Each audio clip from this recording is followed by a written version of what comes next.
Well, gang, it's hard to believe, but we're actually here. 50 big ones. A whole 50 of these things have been made up to this point. By God, there's a numbered video for every state in America at this point. Heads up, Florida, you're getting all the tester videos. This is a big occasion. You only get to make 50 videos once, or twice in my case, if you count the fact that thou who shall not be named will never see the light of day again. And yet, here I am, currently attempting to induce a minor full-body shutdown with my 18th class today. Where's all the balloons and streamers?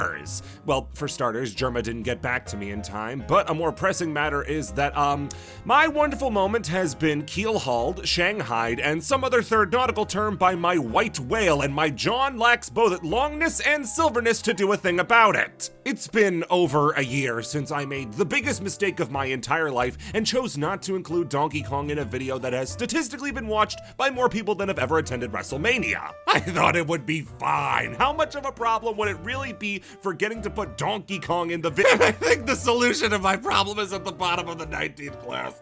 So I've been left holding the bag in the robbery of my innocence by the greasy fingers of the DK yet again. Isn't the first time, probably won't be the last, but where do we go from here? Well, I could easily go into a hiding or maybe enter a nice state of denial, but my current location seems to be in a lot of trouble. I'm going to put this ape to bed once and for all. As the owner of a Donkey Kong slipper, it is my God-given duty to do it.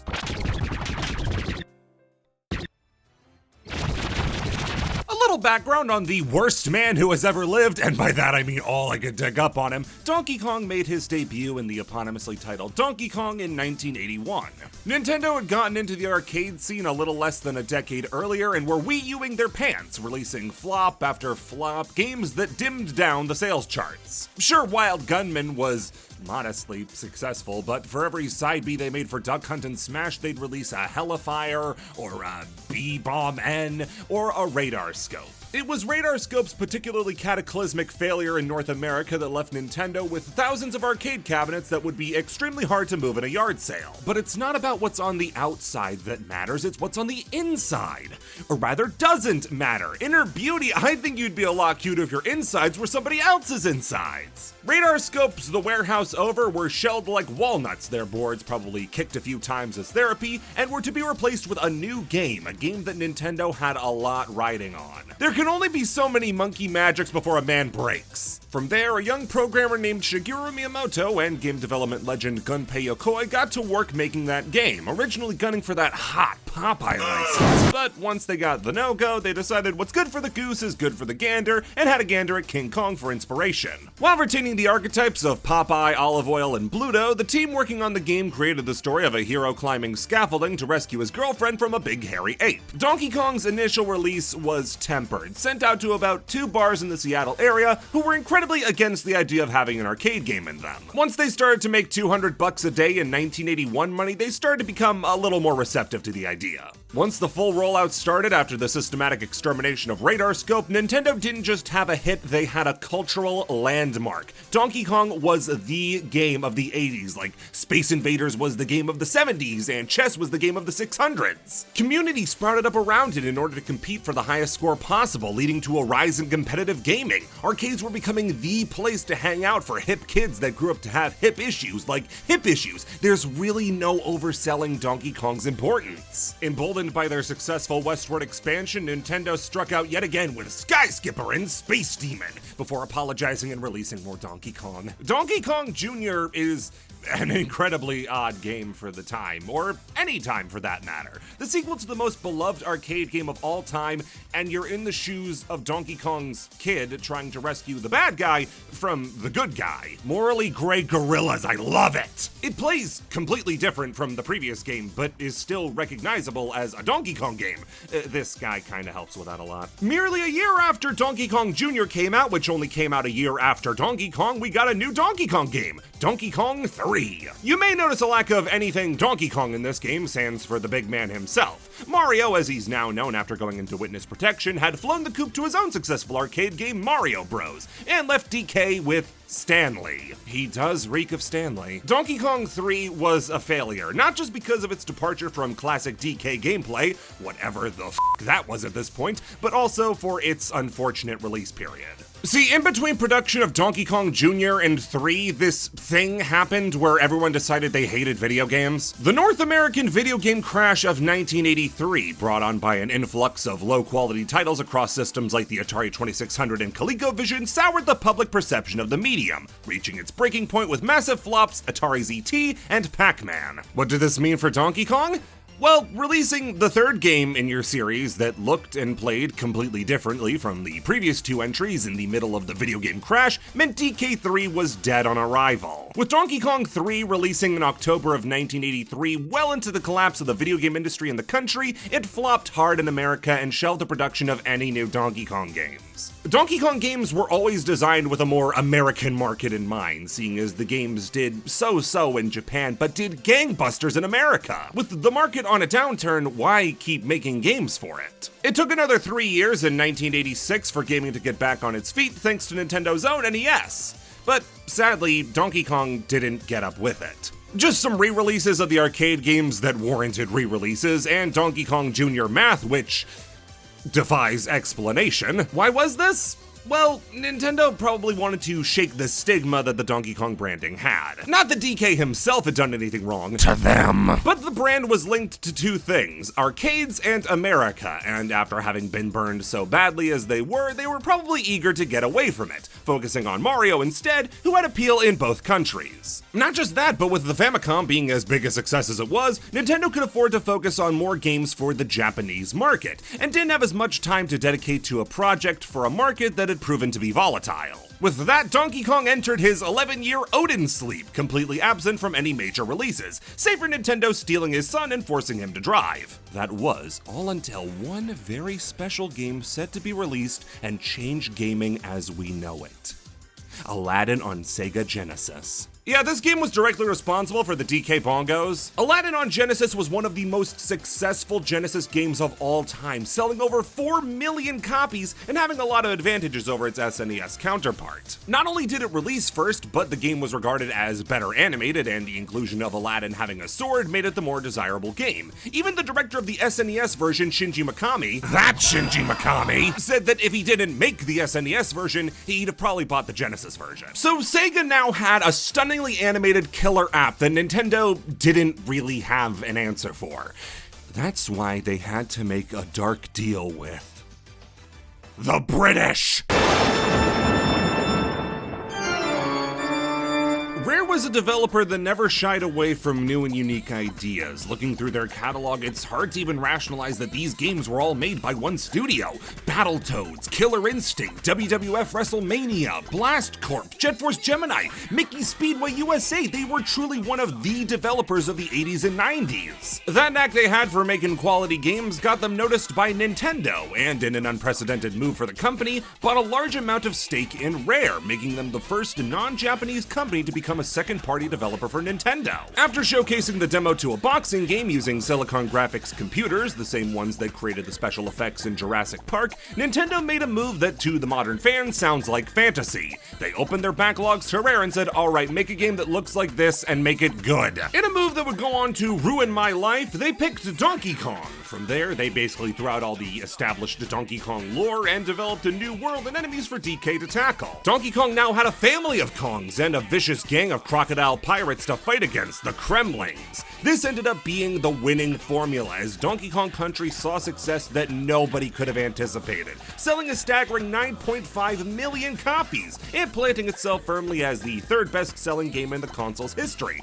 right behind every single Mario game ever made. Donkey Kong was making up for lost time in those 11 years, as now you couldn't avoid him. By 1996, there was Donkey Kong Countries 2 and 3 on the SNES, Donkey Kong Lands 1 and 2 on the the Game Boy. He was a full-blown icon. The media explosion followed a path laid by other success stories of the 90s like Street Fighter and Mortal Kombat, toys, comics, and eventually a cartoon. Although how Donkey Kong would leap from the small screen to the same small screen on a different input would be entirely unique. So Nelvana's a name you're probably passingly familiar with. Any Berenstain Bears and Beyblade fans in the audience know exactly what I'm talking about. Their Canadian animation studio started in 1971 that, while producing a lot of their own content, also worked in the realm of licensing. They were responsible for the distribution of a lot of different Nickelodeon shows abroad, with one of their biggest markets being France, what with Canada being France's baby and abandoned in the snow. Nelvana worked with Media Lab, a French animation studio that had somehow gotten their hands on the rights to make a Donkey Kong Country cartoon.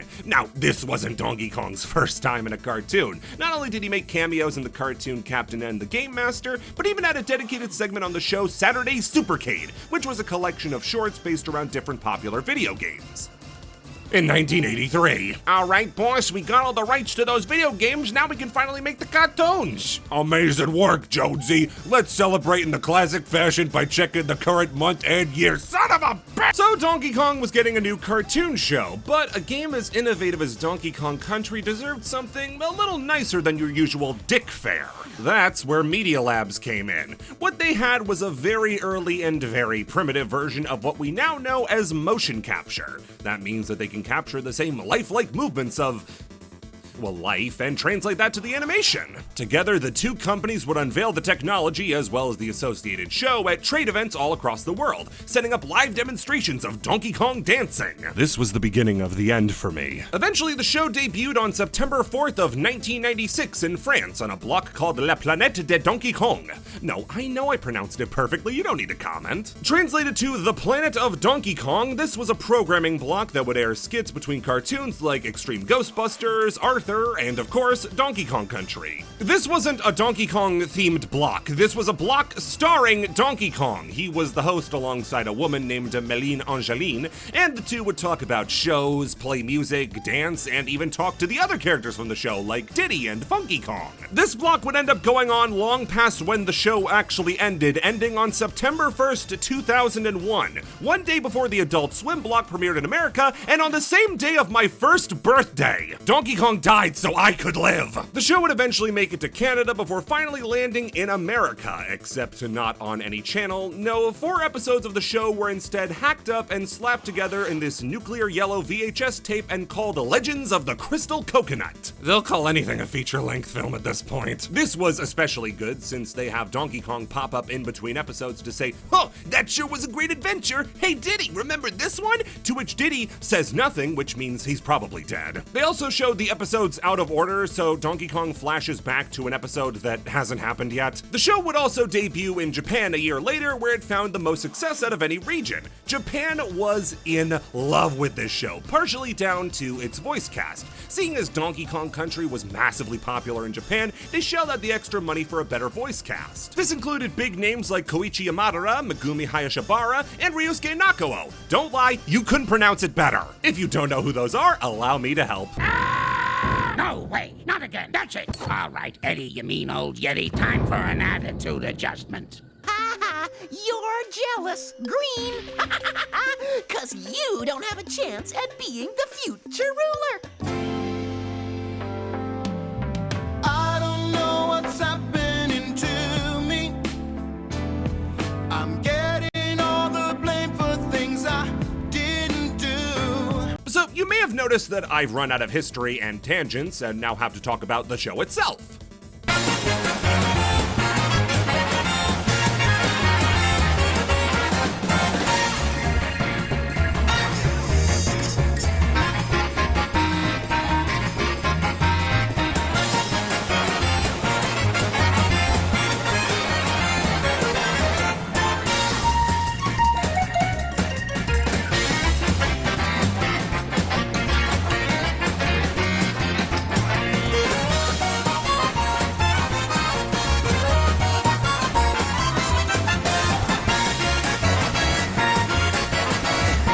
Somehow, the franchise continued after this. Donkey Kong Country was a city on the grow, and that success carried its developers right to the top alongside it. Rare was pumping out a catalog that any dev could hang their hat on in a super short space of time. A Donkey Kong Country game every year for 3 years, Killer Instinct surviving the stigma of being an MK clone to carve out its own niche, but the era of Rare didn't truly go into full force until 1996. That's when the N64 dropped.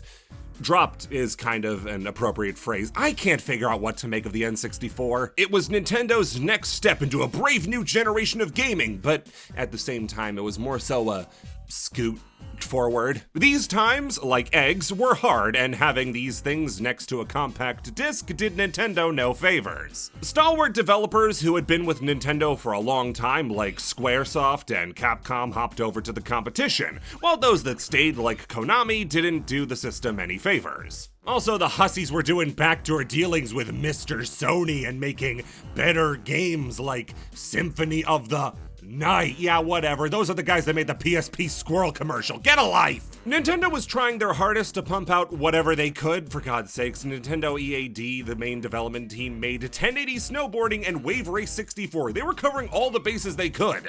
In this time where less developers were supporting Nintendo than ever before, Rare stepped up and almost single-handedly supported the N64 in these trying times. GoldenEye 64 proved that consoles could produce good first-person shooters, and had a multiplayer mode that defined a generation of arguments over if dwarfism should be considered a strategic advantage. Banjo-Kazooie sat right next to Nintendo's own Mario 64 as the pinnacle of this new collectathon style of platformers, and Diddy Kong Racing, to many, beat Nintendo at their own game, creating one of the most beloved and frequently played kart racers of all time. A Diddy Kong-based racing game wasn't the only thing for the big D on the N64, however, as we got Donkey Kong 64, a game so big they had to develop an add-on just to play it, and it wasn't even bongo-shaped. I don't think any game without a blue rat in it has ever had such a public swing in opinions. When it came out, DK64 was considered the zenith of the genre. It had over 3,000 collectibles, 5 Kongs to play as, and over 80 minigames. What's not to love? Nowadays, it's seen as the nadir of the genre, with over 3,000 collectibles, 5 Kongs to play as, and over 80 minigames. Donkey Kong 64 is a game of excess. There's just so much to this game. There's too much to this game. Now, how much of that is having to do with kids just generally having more time to sink into games than adults do because they have to worry about hair loss and mortgages? Probably a lot, but that's not an excuse, that's a condition. Does any game really need 3,000 plus collectibles, especially ones that seem to accomplish so little? Hey boss, me and the boys have been talking, and I think we're going to release the game without adding the camera and banana fairies. You're fucking not! 5 different Kongs to play as is cool, but when each Kong has 100 bananas to collect in each stage on top of specific power-ups that only they can use, and the only way of swapping between them is a static barrel that's halfway across the stage, it becomes a slog where a noticeable chunk of gameplay is spent just walking back to the barrel. And the minigames? No one likes the minigames. Donkey Kong 64 is something I'll have to cover in about, just put whatever number it takes for me to get to DK64 here, episodes, but until then, it's a bright spot on Rare's DK catalog that's rusted with time. So Rare carried the Nintendo 64 on its back for a whopping 5 years from 1996 to 2001, and it's time to leap into the next generation, but for real this time. Rare had plenty of ideas ready for Nintendo's foray into actually trying this time with the GameCube and Game Boy Advance, a new puzzle game called Donkey Kong Coconut Crackers, a Diddy Kong racing sequel called Diddy Kong Pilot, and a brand new Donkey Kong racing game, Donkey Kong Racing. Like they were gonna call it Donkey Kong Cooking. Nintendo and Rare were as thick as thieves going into this generation, and I doubt anything could go wrong, so if you'll excuse me, I'm gonna take a big swig from my iconic glass of water before checking up on some gaming news from 2002. What the fuck is a Microsoft? The most shocking studio defection short of Bungie leaving Microsoft, Rare joining it in 2002 sent shockwaves the industry over. Square and Capcom jumping to the PlayStation was shocking, but they had always had their own endeavors in places like the arcade. Rare had a majority of its output on Nintendo's hardware and was synonymous with the system and company. How could Nintendo let their best out-of-house developers slip through their fingers? Real easily, apparently. Nintendo not only did not make much of an effort to hold on to Rare, but they were almost egging them on to leave. Rare's Dinosaur Planet was set to be their farewell to the N64, a massive sprawling world that would put everything they had done previously to shame. Nintendo then slowly pushed the project towards the edge of the table like a cat while whispering, "It's a Star Fox game now." Feeling scorned from having to pivot from an original property to an established one, to a lack of support from Nintendo in terms of money in the ever-advancing world of games, where games were costing more to make than ever before, I don't really think anyone can blame Rare for looking for pastures new. If anything, blame Nintendo for not knowing a good thing when they had it. Once Microsoft and, fuck me, Activision started putting in bids to buy up Rare, then Nintendo tried, but it was too little, too late, and Rare was out of the picture. Now, Rare's time with Microsoft is a video unto itself, filled with lows, more lows, a few more lows, and after that, eventually a high. Nintendo, meanwhile, was in a massive pickle. Donkey Kong had gone from undesirable to undeniable under Rare's watch, and now Nintendo, who hadn't developed a new Donkey Kong game in 20 years, was tasked with keeping up that hot streak. Well, duh. Where to begin with these things? Well, how about the origins of the Donkey Kong Bongos? That's like asking where babies come from. You don't ask where the meteor comes from, you're just happy it shows up. The Donkey Kong Bongos were released in December of 2003 in Japan and September of 2004 in America, and what you see is what you get. There are two bongos with a little DK logo in the center and a start button right above that. There's even a microphone in the center for nefarious reasons. If we're talking about build quality, man, Nintendo just can't be beat when it comes to making stupid crap that doesn't break. Look at other props from around the same time. Guitar Hero guitars are flimsy, light, and feel exactly like what they are. Big toys. The DK bongos, though, they've got some heft to them. The detailing of the wood finish is really good. The bongos themselves are nice and springy. Even the microphone works shockingly well. Even more shockingly considered, these things are so loud! You're not getting away with playing this if anybody in your immediate state is currently sleeping. Every hit of the drums is like a shotgun going off and will make you the most hated person in your house in no time. As for actually getting the bongos, they were priced at a shockingly reasonable 20 bones in 2002 money, which for a stupid add-on,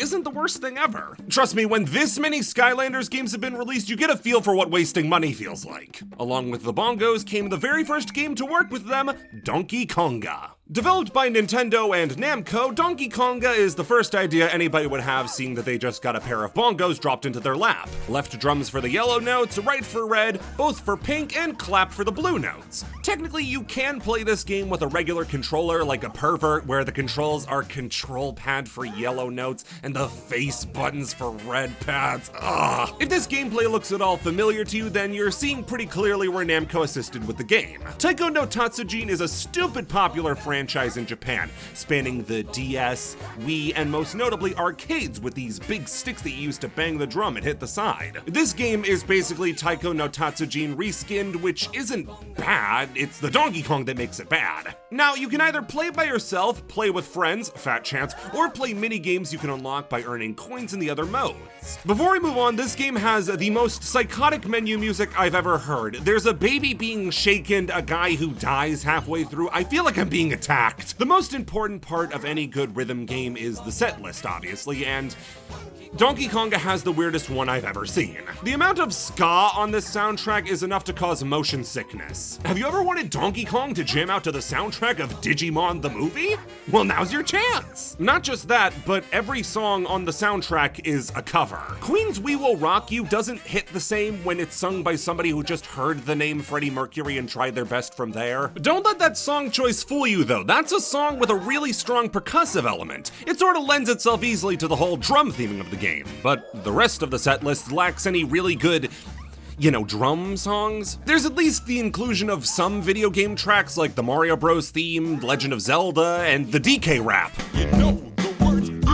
Not the melee version! Actually getting into the game, and holy heck, you can see the no money on the screen. So taking stock of what we have some cool GIFs from a Donkey Kong fan website at the bottom of the screen, and the most embarrassing render of DK I think ever, if I'm being honest. From here, Yeah, you sure do use the bongos. See, I'm what we in the business call a moron when it comes to rhythm, so I'm basically playing on hard mode no matter what difficulty I choose. That being said, I don't feel like the game is entirely on my side. Oftentimes, the timing of the notes, especially on lower difficulties, feels almost completely out of tune with the music. As much as it sounds like I'm covering for myself, oh, the music's the problem, not me. Honestly, when I put my input in with the rhythm of the song, it doesn't match up. There are large swabs of songs where if you try to play on beat with the music, you'll just fail and be off rhythm, which is what the song thinks is correct. Then when the song gets back on track, you're only gonna be more confused from there. Also, I don't know if you know this, but bongos are kind of an overpowering instrument. So while you're listening to the music, you're mostly just hearing the giant bongos that you're slapping, and trust me, there is just one sound effect for each side that repeats the entire time. If you listen real close, the Pokemon theme is happening right now. This is a rhythm game where you're just making the song you're listening to worse as you go on. Also, the songs themselves are crazy short.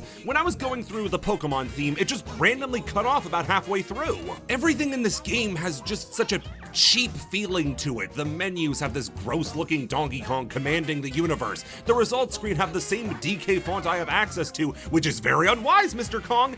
That and the covers of the song sounding just so bad makes you wonder, why did I spend $20 to listen to good songs like you never wanted to before? Let's check out one last song. Ditties Ditties. What if this is Donkey Kong country music? I'd love to jam it to Gangplank Galleon and Aquatic Ambience. There's having your fly down embarrassing, there's anime speed dating embarrassing, and then there's sitting alone in your room clapping along to Row, Row, Row Your Boat with a plastic set of drums in front of you embarrassing. Yeah, I don't like Donkey Konga that much. Aside from the whole not being a rhythm games guy, the whole thing just lacks a lot of polish, the songs aren't that great to listen to, and it isn't especially fun. I will say that the DK bongos hold up shockingly well. They did take a lot of care to make sure pounding on these things was fun and didn't wear you out after a while. However, the novelty didn't wear off quick enough as only 7 months later, Donkey Konga 2 was released. Very little changed outside of the music available and some minor graphical changes like Diddy Kong dying. However, for this particular version, I decided to forego my country and played the PAL version. There are differences between the PAL and NTSC versions of the game, and that's mostly down to they included better songs in the European version. Keely, there's more video game music included, almost entirely from Smash Melee's soundtrack, including Green Greens and Mute City. This is the closest I'm getting to a new F-Zero, eh? I deserve this. The menu theme still feels like I'm dissociating from reality, and Donkey Kong looking at me while it's happening is not helping. While the improved track list is nice and all, it's still Donkey Konga, which the past 218 words have not endeared me to. I will say that the biggest upgrade is to the backgrounds during the songs. Before, they used to just be the first thing that came up when you googled cartoon jungle, but now they're these nice 3D tours through different environments, including a shipyard and a carnival. Yeah, I'll play All-Star, I knew you were looking at it. You're so easy to please. I think I've been playing too much Donkey Konga because I've been looking at the screen where you pick an icon for your high score and seeing Cranky Kong it just made me lose it. It was the funniest thing in the world to me for some reason. So that's 2 Donkey Konga games and 0 nice things to say about the actual gameplay. Why not make it 3? Donkey Konga 3 is a Japan exclusive endeavor that was released 8 months after the previous game. Nice to see they're giving the devs the time they needed. Now, I'm famous for my ability to not be able to read Japanese, so I'm gonna have to make a lot of assumptions when it comes to things like tracks. Off the bat, while the formatting of the menus stayed the same, DK finally got upgraded from a 5-frame GIF to a 3D model. It's not a lot better, but a change is a change. What I don't like is that when you're listening to the songs you want to play, DK will occasionally grunt and giggle, and it's always at a point in the song where I think they remixed it to include Donkey Kong, like they wanted the game to sell negative copies. The setlist for this game is radically different from the other, including a lot of Japanese pop music, 21 Famicom games, even some anime openings. I'm sorry, is that Dragon Ball? It's still a cover, but holy crap, how did we not get this in the other versions? Shamefully, I do recognize more of the anime openings in this game than I do the new metal in the other 2 games. The actual visuals have taken a massive uptick in quality as well. DK stays a 3D model in-game, and the backgrounds get a lot more vibrant and fun to look at, which could be a bit of a problem when you want to focus on the notes. Donkey Konga is is fun to play. Sir, are you willing to debate that point? Among the songs, you'll find even more Nintendo music from places like Fire Emblem, Star Fox, even Mona Pizza out of WarioWare. It's funny how Nintendo was so gun-shy to just include the music they made in their game. Instead of licensing out poor imitations of well-known songs, you could just include your own well-known tracks. Donkey Konga 3 is probably my favorite, but when your competition is 2 other Donkey Kongs and you're the only one that showed up with your pants on, I'm not gonna go laminating that compliment. Couldn't agree more, Funky Kong. On my way out, I decided to try one last song, and you wouldn't believe what it was. They included the opening and ending to the theme of the Donkey Kong Country cartoon in this game, and they're the only ones that aren't covers. So, for most people, that'd be a nice place to call it quits. 3 games for a peripheral released in a little over a year. Some may even say that that was too much in the first place. Leave it to Nintendo, though, to see these and dare to say, but what if you made Donkey Kong Punch a guy? Donkey Kong Jungle Beat. Like you didn't see this coming. Donkey Kong Jungle Beat is the first platforming Donkey Kong game in over 5 years, with DK64 back in 1999 being the last time players got the joy of making Donkey Kong jump up and down. Jungle Beat began development in 2003, with development led by the combo of Yoshiaki Koizuma and Takao Shimizu. The pair had previously been responsible for directing and producing Super Mario Sunshine, a good Mario... a bad Mario... They made a Mario game. The inspiration for Jungle Beat struck upon Koizuma after seeing people use the bongos, and an old chestnut of an idea took root. By the 6th generation of consoles, gaming had started to develop its calcified reputation, that gamers were gamers and everyone else was a plebeian. They probably saw Capcom preparing gamers to pilot aircraft carriers with a Steel Battalion controller and wanted to pull it back and appeal to people who weren't hardcore gamers. Koizuma had experience working with game controls and making them intuitive from his time working on Ocarina of Time and Majora's Mask, and wanted to make something that anybody could pick up and learn, prioritizing an experience that didn't use a traditional controller. He probably thought they were pranking him at first. Hey Koizuma, you remember that idea you had to make a game that doesn't use a real controller? You're not gonna believe this one. They even tried their best to promote the game in the West, unleashing dozens of men dressed as Donkey Kong onto the streets of Los Angeles during their annual marathon. There were a good few hours where the insides of these suits were the worst place on planet Earth. They also ran a contest in Nintendo Power that ended sometime around March of 2005. I can't wait! So let's get over the big hurdle first. They took what was seen and recognized as a rhythm game controller, a controller that to anybody who didn't know what it was would look insane, and then made an entire platformer where you use that as the controller. That'd be like controlling Dark Souls with a Guitar Hero controller. Oh. Okay, that'd be like controlling Dark Souls with a DDR dance mat. It'd be like controlling Dark Souls with a pizza. Fuck you. So the plot of Donkey Kong Country... No, that's not what it's called. So the plot of Donkey Kong Jungle Beat is... irrelevant. They made extra special care during the development of this game to make sure it was the first video game without a story. There's no connective tissue, there's no crisis of Kongshius for DK to grapple with, he's just jumping and punching. And in case that didn't get across, that's a good thing. The game starts and the game is there. Even one cutscene explaining things is time I would spend coming to my senses. So how do you make a platformer with only 2 buttons, both of which are drums on a bongo? Well, obviously left and right drums move Donkey Kong left and right, and slamming them both at the same time makes him jump. Clapping also has Donkey Kong do the same, sending out a little shockwave that can stun and outright kill enemies. As far as controls go, that's it, but Donkey Kong has some special moves like a backflip or ground pounds. Ground pounds are easy, just slam both bongos while in the air.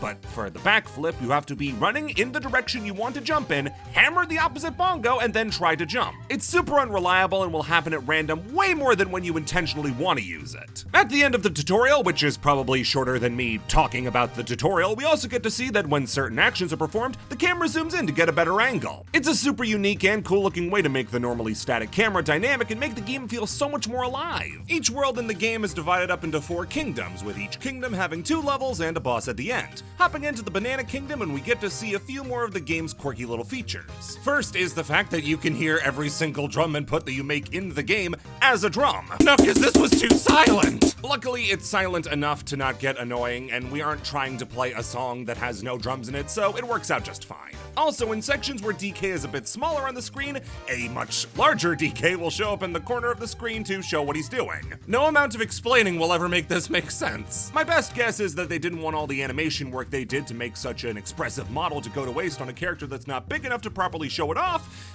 but still, it's really weird. Now for the major sticking point, the controls. How are they? The best I can describe playing a platformer on a musical instrument is that it controls how you would expect it to, but a little better. Say for instances I'll bring up later when we get to them, the game controls shockingly well. DK moves fast, has a nice jump, clapping is a satisfying way to take out bad guys, and the close-up beatdowns are fun. What's craziest is how the bongos really complement the game instead of handicapping it. When you clap, actually doing a clap and then see DK do the same thing, it's really charming. Banging on the bongos to do a punch rush is super fun. Overall, it's gimmicky, but it's the most endearing sort of gimmick. This feels like a game that could only ever be played with a pair of bongos, despite heretics suggesting otherwise. Dawn Savannah is the first level and gets you settled in with everything, like how the kingdoms always start with a close-up spotlight on Donkey Kong like he's the special guest on Full House. You can use these little sky bushes to send you flying, pummel a pig, and the level's over.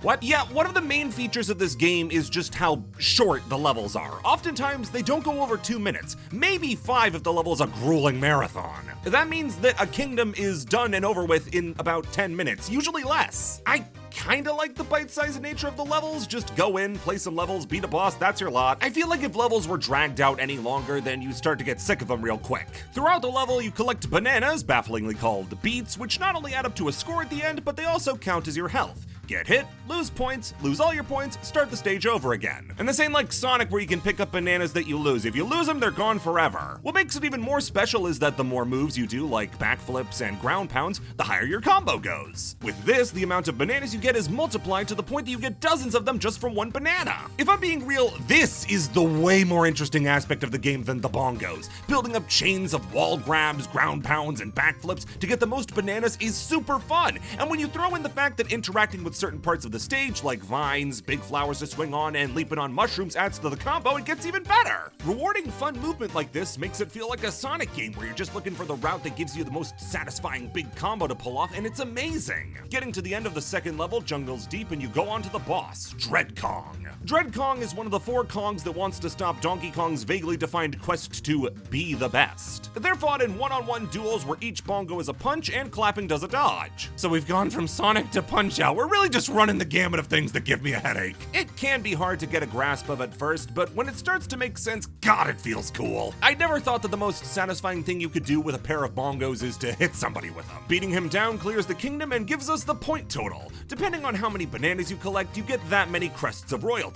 400 gets you a silver crest, 800 gets you a gold crest, and just showing up gets you the bronze crest. With that, you now have a solid grasp on how you'd take Bandcamp and turn it into Mario. The question is, does it stay fun, or does it overstay its welcome? The answer? Kinda. Collecting all 3 crests in the last stage unlock the rest of the stages in this world all at once. I know some of you were really excited for this and wanted it to last longer, but please stop crying, you'll get your chance soon. The more crests you get, the more new levels you have access to, and trust me, play at a level above Houseplant and you're never gonna need to grind out crests. The Orange Kingdom starts off high up in the mountains with DK riding on a giant goat and smashing through icicles. To speed up, you have to hammer the right drum as hard as possible and pray to God that your wrist can take it. God was pretty smart when he designed a lot of stuff, but didn't take Donkey Kong Jungle Beat into account when designing human hands. The game takes a massive shift from platformer to auto runner as you're suddenly playing a bit trip game. It's not a bad bit trip game, but I will say that doing nothing is significantly less strenuous than smashing a bongo. You also have to clap while running away from a massive lizard, and thankfully slapping your arm while hammering the right bongo worked better than expected. Once you reach the end, you, guess what, pound it even harder as you launch yourself off for bonus bananas. I don't hate this style of gameplay, it can be fun, just listen, this game is a little more intensive to control than most, so I'm not complaining that this was only a minute and a half long. After that is a standard platforming level with plants that fire you off like the barrels in the country games, and plenty of opportunities to build up a long combo. It also has this guy. I hate this guy. He's not annoying to fight or anything, he just looks like what you would get if you asked a child to draw his nightmares. It's not soon after that you square off with Scruffrock, a bird holding a giant black egg. This fight is pathetically easy. Just get close to the egg and that will stun him while launching you across the stage. Run back and do it again to pummel the egg with your head. It only takes 2 cycles of this before he's completely done and you finish up a kingdom in only 4 minutes. Let me just post that one on speedruns.com, and I didn't even get close, okay. The Watermelon Kingdom starts with a level that's practically on rails. All you can really do is clap at the right times to send you flying through a massive tree with these launcher bushes. You can totally beat this level without ever touching the ground and losing your combo. You just gotta last for 1 minute and 17 seconds. Why couldn't I do that? It's rude to ask. The stage after that is in a desert and is more simple platforming, showing off these new pig enemies that can be kicked like soccer balls, and a mini-boss that's this freaky looking thong pig. All you gotta do is clap when he throws the melons and launch him back at him. Ending off the kingdom is a battle against Rogue Hog.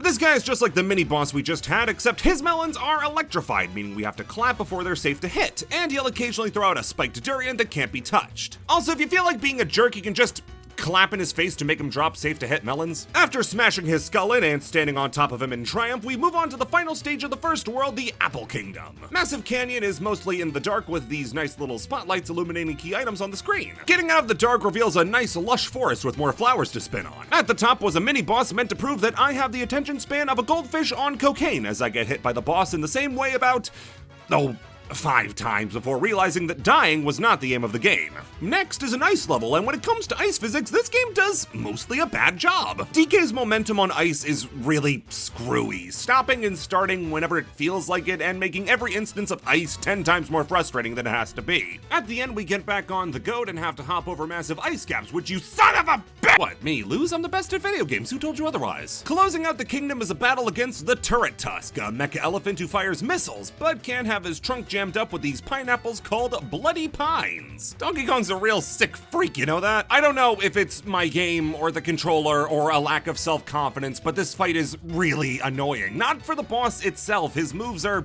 whatever, but because whenever I go to pick up a pineapple by clapping, I just throw it away. But what's even worse is that I can pick it up if I already threw it away. It only works once every other time. This makes fighting Turret Tusk a royal pain, since to deal any real damage, you have to lodge an entire pineapple down his throat to jam him up. The best way I can find is to intentionally throw the pineapple away so it bounces off a wall, and then you actually get the chance to control the game. Killing him finishes up the first world with a grand total of 18 minutes and 46 seconds of actual gameplay. Not a knock. Again, I think that the game being on the shorter side is fine, it's just something you need to know going in. On to the next set of levels, and the Strawberry Kingdom introduces just the worst part of the game. This game makes me so happy that birds aren't real. So to control this guy, you gotta tap a bongo to fly in that direction or slam down both to fly directly up. The thing is that this bird has an insane amount of momentum to it. Being precise with this thing is completely impossible. You'll just slide all around the place, smash into stuff, and since this thing dies in a single hit to anything, not just enemies,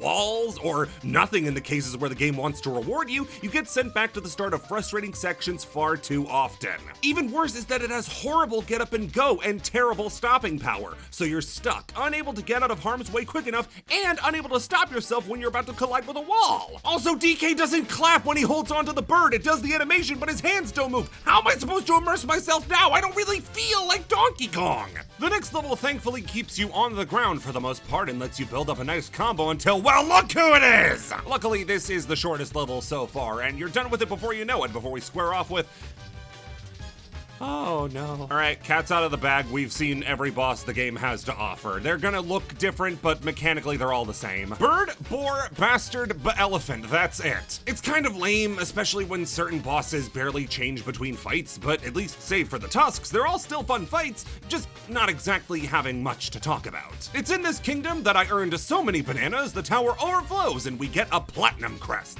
Only available by getting over 1,200 bananas in a stage. The Pineapple Kingdom starts off with Rumble Falls. The Smash level's so horrible they didn't bring it back in the one where they brought back all the stages.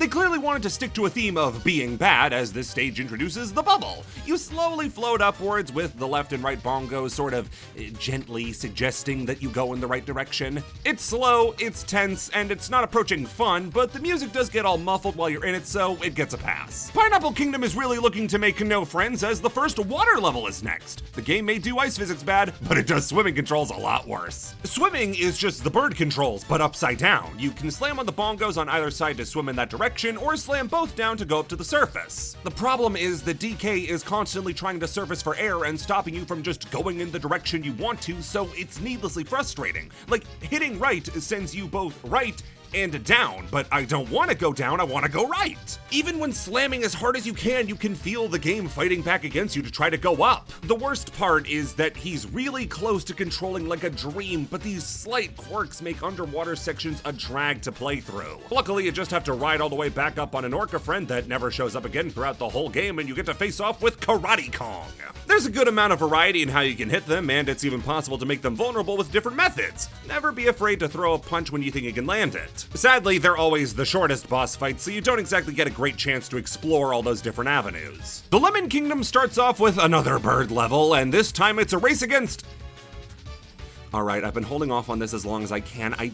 This game is such an anomaly. It feels like a game that fell out of an alternate dimension where this is just what Donkey Kong games are, you know? Like, over there, DK's been fighting Karate Kong for as long as Mario's been fighting fucking Goombas. The reason is both understandable and still completely psychotic. This game was always meant to be a stopgap. It was never intended for this to be what Donkey Kong was from now on. But to go from the country games in 64 to this, you'd expect a single character outside of the Big D himself to show back up. But there's no Diddy, Dixie, Cranky, Funky, Candy, nobody. But they clearly made the effort to create an entire unique world completely distinct from anything in the country games, and it's so distinct that it feels like Donkey Kong fell into a wormhole. I do feel like Nintendo was, to an extent, testing the waters on distancing themselves from what Rare had made. Sure, Donkey Kong used the design that Rare made, but you couldn't really take the tie away.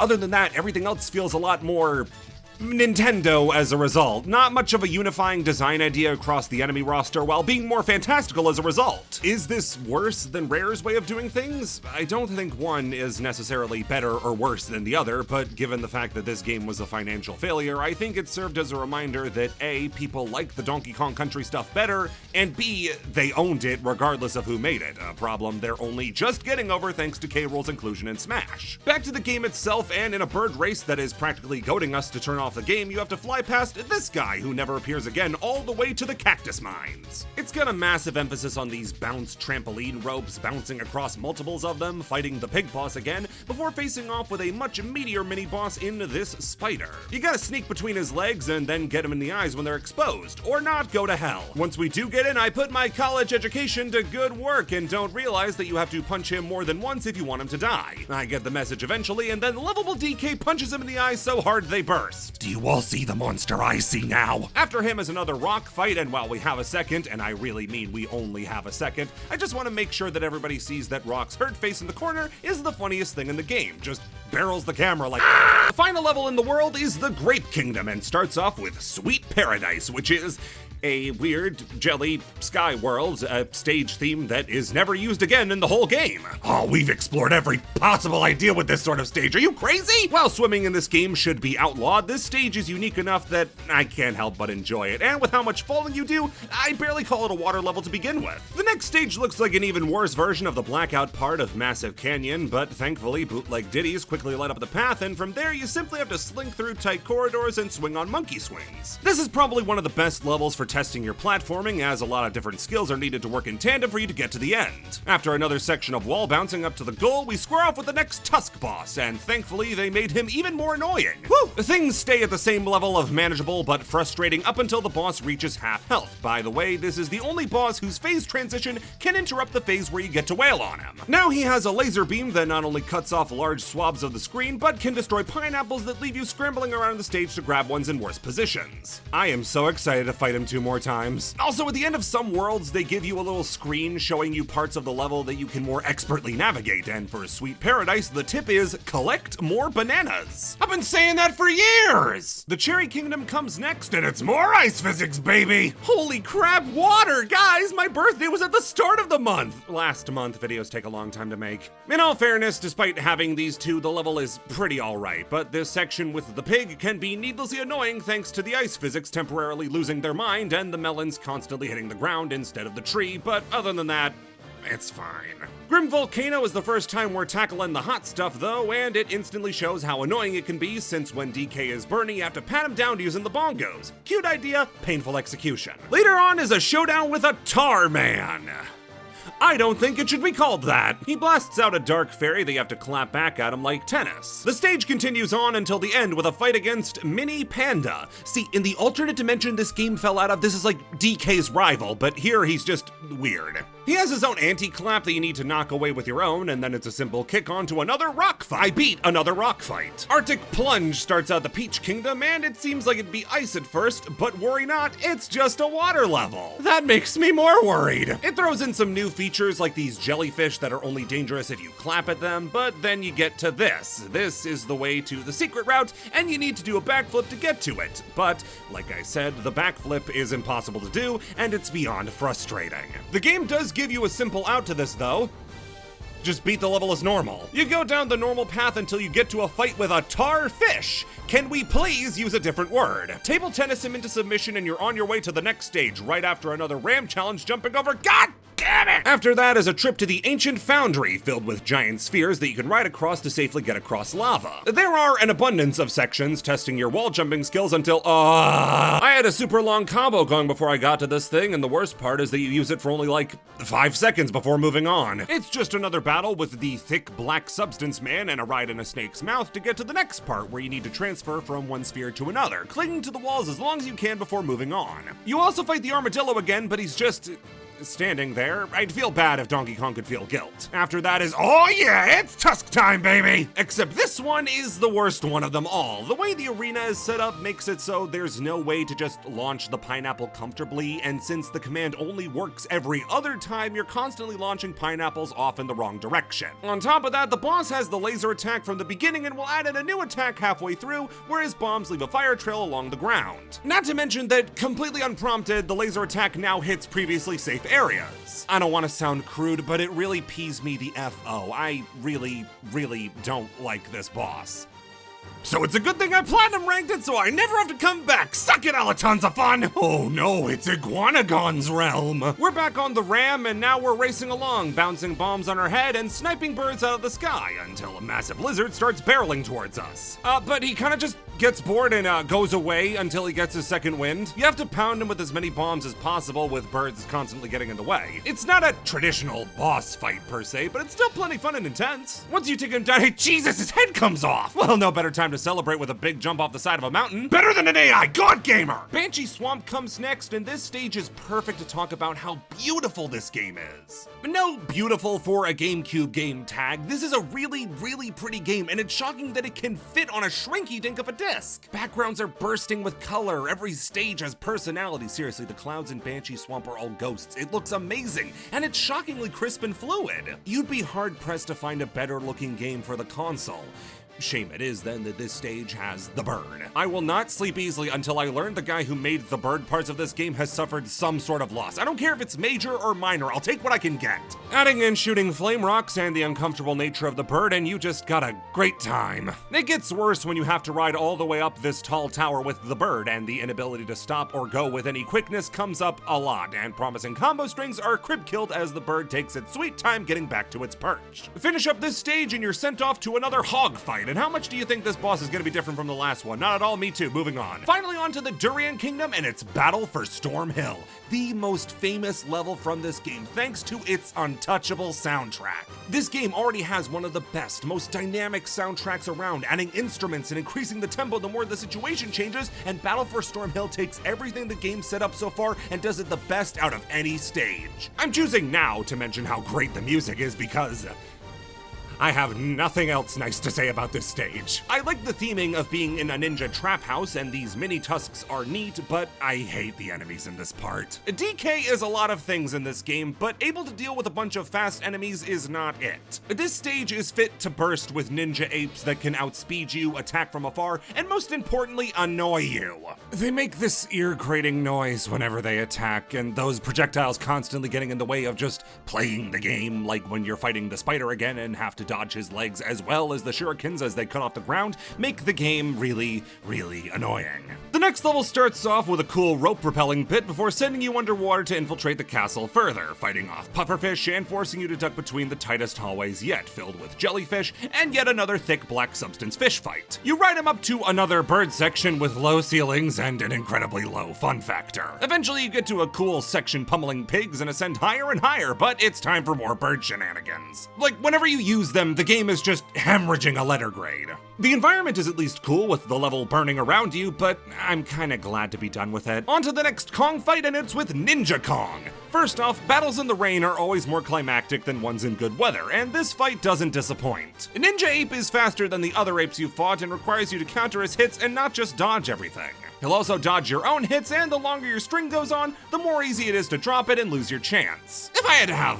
one complaint, it's that the game has no way of going right to a fight with a boss to get better at it. You have to go through his associated stages to take another shot at him, which is super lame. Also, the secret hint for this stage is that there are bananas in it. Once we get back to the level select, a brand new barrel is selectable, and we get on to the final boss, or the final boss, but we only have the D, K, and J barrels. Where's the B? Well, regardless, we run through a quick stage with a bird, and we get to the Cactus King. This is Donkey Kong's, I don't know, dad, and it's the first time you have less health going into a boss fight than the boss does. First thing you have to do is take out his pig mount, which is so easy I'd like a refund on the time I spent fighting him. The fight with the Cactus King is like a mix of the normal bosses with the Kong fights. You can approach him and start a clash whenever you want, and it changes depending on the angle you attack him from, but if you aren't careful, he'll swat you away with a kick. Attacking him from below can sweep his legs and launch him, striking his chest can send him flying across the stage, and hitting his head can throw him clear across the room. He's an imposing presence, and his theme is a super tense one, but it does the best thing the song can do to hype you up. The more damage you do, the more people start chanting DK to hype you up. Oh, this is too cool for Donkey Kong, stop it! You pound Cactus King into oblivion and then...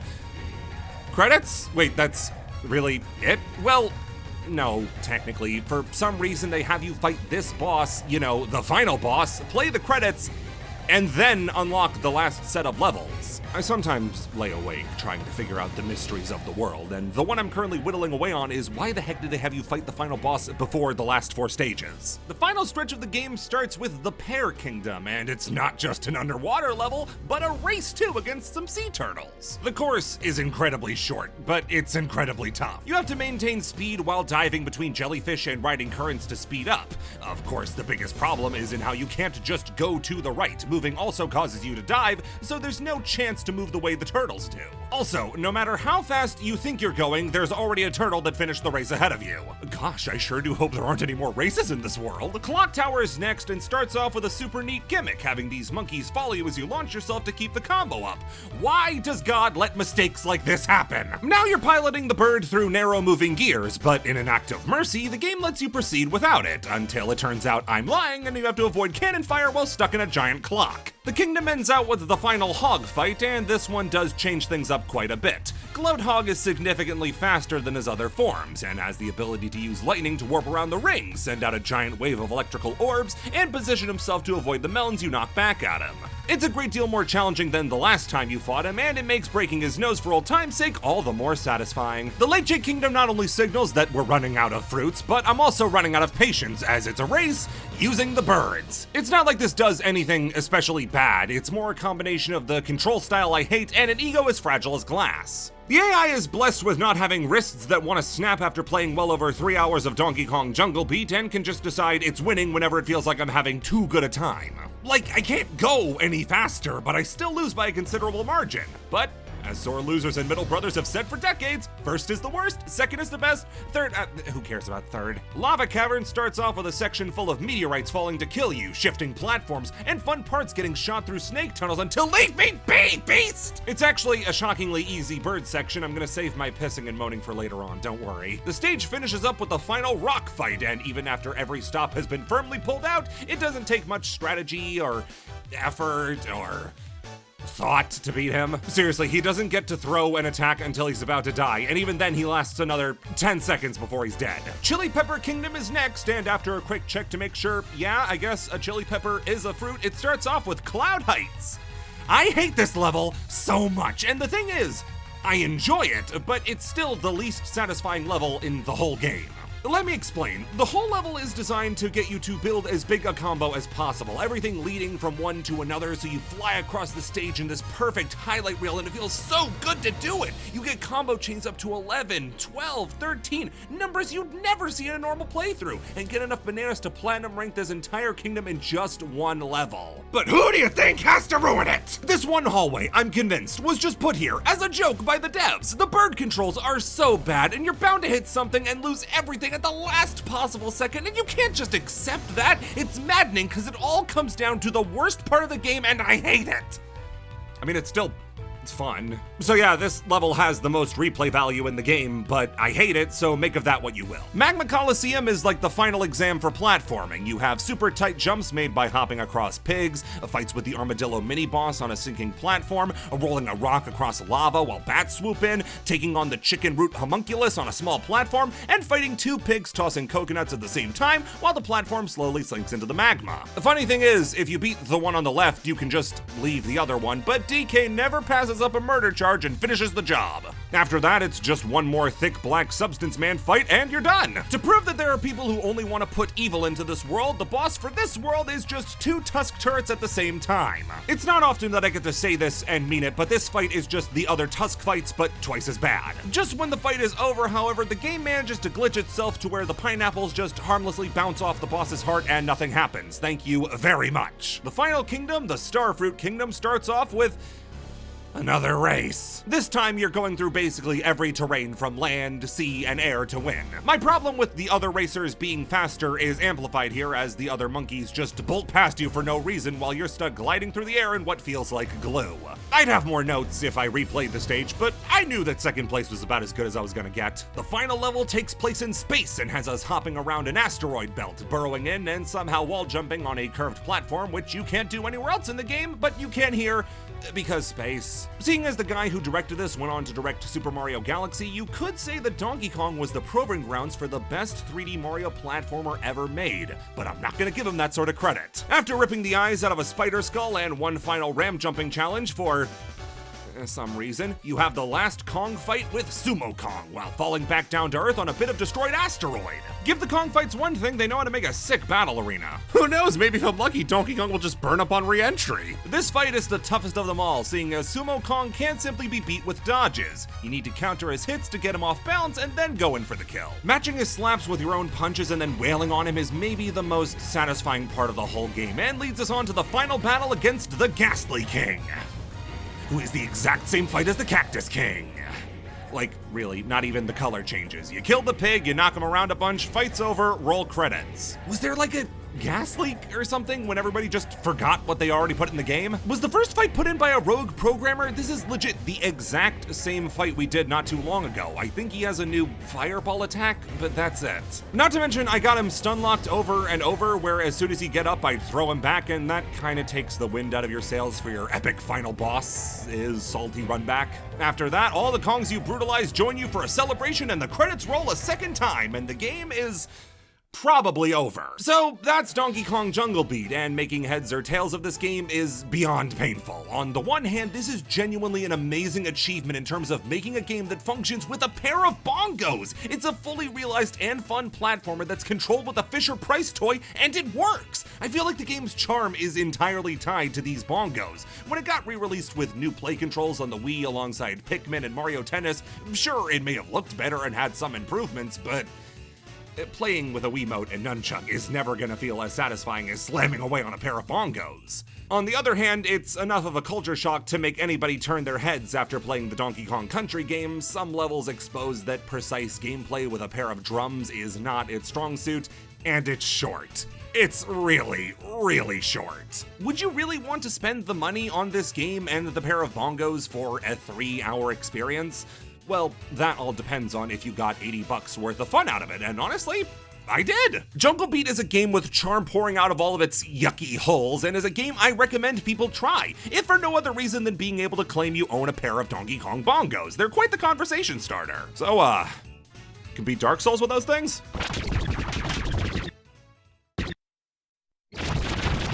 Well, fellers, it's the 50th episode. I had to do something special. I tried to keep it a secret as long as I could, but heck, there's someone special who wanted to make an appearance for such a big occasion. Take it away, big guy. Fuck. Hey, this is Donkey Kong, otherwise known as DK, and I'm filming a cameo for,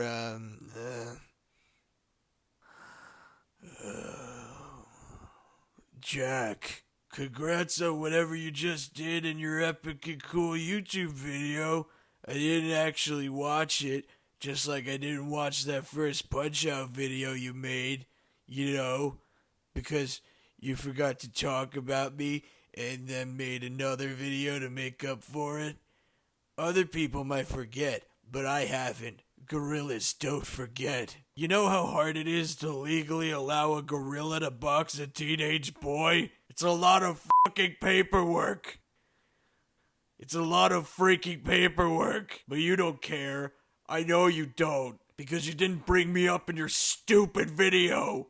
Anyway. Make every day a banana slammer. DK signing off. I don't know. I paid $200 for that.